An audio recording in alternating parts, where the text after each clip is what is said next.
Hello साथीहरु नमस्कार। म आज तपाईलाई गुडको स्वीट बनाउने नयाँ तरिका बताउँदै छु। गुड और पल्लीको स्वीट बनाउने राम्रो और सजिलो तरिका। भिडियोलाई सुरुदेखि लास्टसम्म जरुर देख्नु होला, तपाईले सिक्न सक्नुहुनेछ। हेर्नु, मैले यहाँ 1 किलो पल्ली, 1 किलो गुड और अलिकति तिल लिएको छु, व्हाइट तिल। त यसमा राम्रोसँगले स्वीट बनाउने राम्रो तरिका हेर्नुहोस्। सबसे पहिला यहाँ तिललाई राम्रोसँग भुट्नुहोस्। यो तरिकाले सानो ग्यासमा तिललाई राम्रोसँगले भुट्ने हो। यो सानो ग्यासमा भुट्यो भने राम्रोसँगले पाक्ने छ, मिठो पनि हुनेछ नजलाइकन। र एक बोलमा लगाउनुहोस्, यो ठन्डा हुनेछ।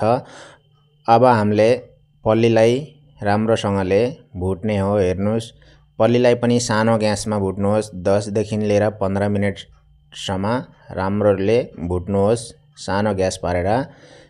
नजलाइकन जति राम्ररी भुट्यो त्यति राम्रो हुनेछ। यो तरिकाले यसलाई राम्रोसँगले भुट्नु। यो पुरा तरिकाले बाहिरको बोक्रा सबै निकाल्नु पर्छ। र हेर्नुहोस्, यो तरिकाले यसलाई पनि एउटा प्लेटमा हालेर यसलाई ठन्डा गर्नुहोस्। तातो तातोमा छिल्का निकाल्नलाई सकिँदैन र यसलाई अलिकति ठन्डा गर्नुहोस्। यो ठन्डा भइसकेपछि हेर्नुहोस्, यो राम्रोसँग ठन्डा भयो। यसलाई चाहिँ हामीले यसका बोक्रा बाहिरबाट राम्रोसँगले मिची निकाल्नु पर्छ। यो तरिकाले बोक्रा निकाल्यो भने पल्ली र सक्खरको स्वीट धेरै राम्रो बन्नेछ। हेर्दै जानु तपाईले। अब मैले सक्खरलाई एउटा भाँडामा मिलाएँ। यसमा पानी अलिकति पनि हालेको छैन र गरम गरेर यसलाई पुरा झोल बनाउने हो सक्खरको।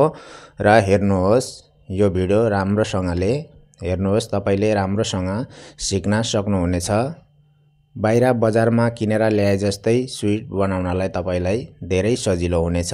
र अलिकति यसमा घिउ पनि एड गर्नुहोस् र यो तरिकाले यसलाई राम्रोसँगले मिलाउनुहोस्।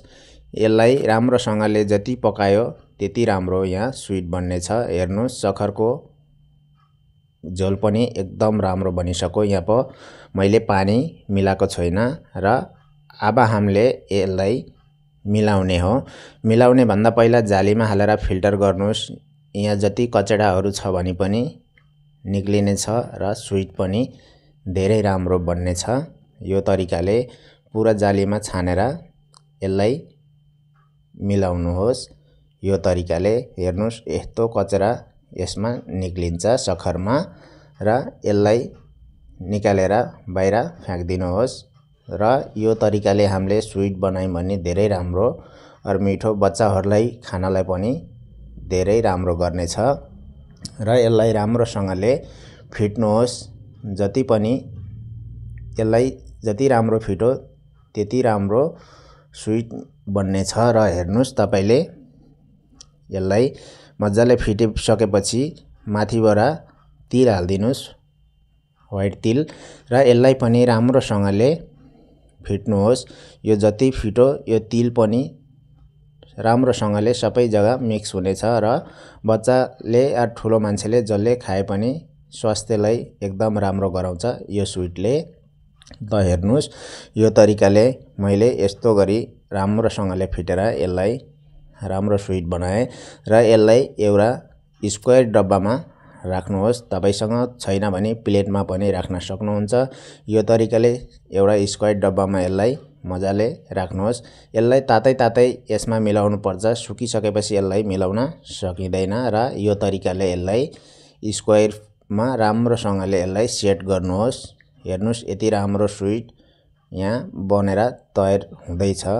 र यो भिडियो कहाँबाट हेर्नु हुँदैछ र कतिजनाले हेर्नु हुँदैछ, भिडियोलाई लाइक, शेयर, कमेन्ट गरेर जरुर भन्नुहोस् हाम्रो सक्खर र पल्लीको स्वीट कसरी बन्दैछ। ल यो सुकाउनका लागि 15 देखि लिएर 20 मिनेटसम्म यो सुकिसक्छ। सुकेपछि यसलाई यसरी पल्टाउनुहोस् र यसलाई बीचमा हामीले आफ्नो आफ्नो साइजको हिसाबले यसलाई काट्नुहोस्। हामीले खानको लागि बनाएको, बेच्नको लागि हैन। र आफ्नो हिसाबले सानो ठुलो यहाँ काट्न सक्नुहुन्छ र यो तरिकाले यसलाई चाकुले राम्रोसँग काट्नुहोस्। एकदम राम्रो घरमा बनेको स्विट यो तरिकाले तपाईले यही तरिकाले बनाएर बेच्न पनि सक्नुहुन्छ। र हेर्नुस् हाम्रो स्विटको भिडियो तपाईलाई कस्तो लागिरहेछ कमेन्टमा जरुर बताउनु होला। हाम्रो सक्खरपल्लीको स्विट कस्तो बन्दैछ र कसरी बन्यो। यो तरिकाले तपाईले घरमा राम्रो तरिकाले बनाएर बच्चाहरूलाई खिलाउन सक्नुहुन्छ। अगर भिडियोलाई पसन्द आयो लाइक शेयर कमेंट करके जरूर बताइदिनु होला और शेयर जरूर गर्नु होला। थैंक यू, नमस्ते।